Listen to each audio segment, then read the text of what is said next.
Elias lived a quiet life. He tended his small garden. He read old books. People in the village said he held a special kind of wisdom, not the loud kind, but the kind that settled things. He had seen many seasons. He understood the rhythm of growth, and he understood the rhythm of troubled hearts. He listened more than he spoke. His eyes held a gentle calm. Leo was young, he was bright. He was full of ideas. He wanted to help his community. Right now, he was working on a project, a big project. It was meant to be wonderful, but it had become a monster. It was tangled. It was confusing. Leo felt a heavy weight. He felt lost in his own creation. One afternoon, Leo walked to Elias's small cottage. The gate creaked softly as he entered. Elias was there, watering his tomatoes. Leo stood for a moment. He watched the careful way Elias tended his plants. He needed to talk. He hoped Elias would listen. Elias looked up. He smiled a gentle smile. "Leo," he said, "come, sit. The sun is good today." He gestured to a worn wooden bench. Elias knew, he often knew before words were spoken. He was ready to listen. Leo sat down. He sighed a deep sigh. He pulled out his papers. They were covered in drawings. Arrows pointed everywhere. Notes crammed the margins. "Elias," he began, his voice tight. "It's this irrigation system. For the new community garden, I want it to be perfect." He spread the papers on the bench. They looked like a map of a maze with no clear path. He tried to explain his design. He talked about sensors. He talked about timers. He described complex valves and water-saving algorithms. He spoke of different zones for different plants. Each part he felt was essential. Each feature was important. But as he spoke, his own words seemed to add to the confusion. The more he explained, the more tangled it all became. His dream of a perfect system felt like a heavy chain. Elias listened. He nodded slowly. He did not interrupt. His gaze rested on the complicated drawings. He saw the passion in Leo's eyes. He also saw the frustration. The young man was trying so hard. He was pouring all his energy into this. But the energy was getting trapped. It was like a river dammed by too many rocks, too many obstacles. Leo finally fell silent. He looked down at his messy plans, defeated. "That," Elias said softly, pointing to the papers, "is a lot of thinking, Leo. A lot of paths for the water to choose." He didn't say it was wrong. He didn't say it was bad. He just stated what he saw. He saw complexity. He saw a mind working very hard to connect many, many dots. Perhaps too many dots for a simple drink of water.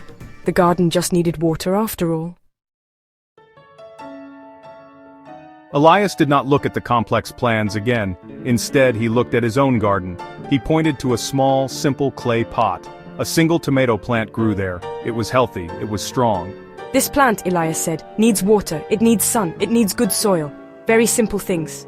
"Leo," Elias asked gently, "what is the one true job of your system? The very first thing it must do?" This question hung in the air. It was a simple question. He felt a flicker of something new. "Well," he said slowly, "it needs to get water to the plants. That's the main thing, to help them grow." "To get water to the plants," he repeated. "The very simplest way to help the water reach the plants?" Leo was hesitant. It felt too easy, too simple. Could a truly good system be so straightforward? He had spent weeks adding layers, connecting intricate parts. To undo all that? To think in such a basic way? It felt like going backward. "But Elias, what about saving water? What about the different needs of the plants?" Doubt clouded his face. Elias smiled. It was a patient smile. "The journey of 1,000 miles begins with a single step." He did not push. He simply offered the thought, like a seed. He knew that Leo needed to find the truth himself. He trusted the young man's bright mind. So, Leo picked up a fresh sheet of paper. He took a deep breath. "A clear path." He drew a single line from the water source, simple channels to the garden beds. He sketched a basic manual valve. It was almost laughably simple. Suddenly, his eyes widened. He saw it. This simple design could work. It could be the foundation. Strong, uncomplicated, elegant. "I see it. It just needs to help me deliver the water well." Relief washed over him. Joy followed. Leo went back to the community garden. He felt different, lighter. He shared his new, simpler idea. Some were surprised. They understood its clarity. Building it was faster, easier, and soon, water flowed. It flowed gently to the thirsty plants. The garden began to thrive. A few weeks later, Leo returned to Elias's cottage. The garden was flourishing there too. He carried a basket of fresh vegetables, the first harvest from the community plot. He found Elias sitting on the bench, reading. "Elias, thank you. The system works perfectly. It's so simple, and because it's simple, it's strong. He placed the basket down, a gift of shared success. Elias saw the new confidence in his eyes, the peace. The plants are happy, and so are you, Leo. That is good. He picked up a bright red tomato. He admired its simple perfection. It was simply, perfectly, a tomato.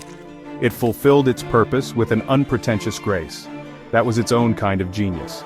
Remember this feeling, Leo. Complexity can impress. It can dazzle, but simplicity endures. It solves. It clarifies. True genius often wears the plainest clothes. It speaks in the quietest voice. The world is full of tangled things. Be the one who finds the simple thread. For simplicity, Leo, is the trademark of genius. It is the heart of understanding. It is the soul of lasting work. It's amazing. Everyone understands it. Everyone can help maintain it. Because it's simple. And does it give the plants what they need, Leo? Yes, perfectly. It's all they ever needed. Then its work is good. Its genius is clear.